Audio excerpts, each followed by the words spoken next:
შემოქმედებითი კომპლექსური დავალების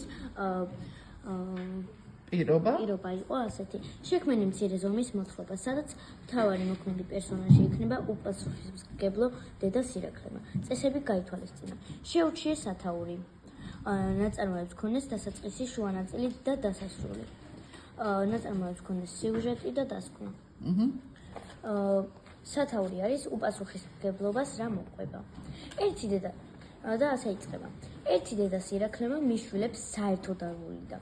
ისვენებდა, მაგრამ მის შვილებს შეოდათ. დედა ქვშია, კარგით რა, ვერ ხედავთ ვისვენებ.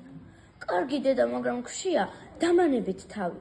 მეორე დღეს მისმა შვილებმა ვეღარ გაძლეს და შიმშილისაგან მოკვდნენ. დედა სირაქლემა ნახა ძალიან ნერვიულა. აი რა მოდის უპასუხისმგებლობას. რა არის მთავარი სათქმელი შენი ნაწარმოების? დასკვნა. აი დასკვნაში რა გაქვს, რომ აი რა მოსდის უპასუხისმგებლობას. და კარგი. სათაურიც აქვს, სიუჟეტიც, კი ბატონო. ანუ შენ წარმოდგენაში როგორი ფრინველია სირაქლემა?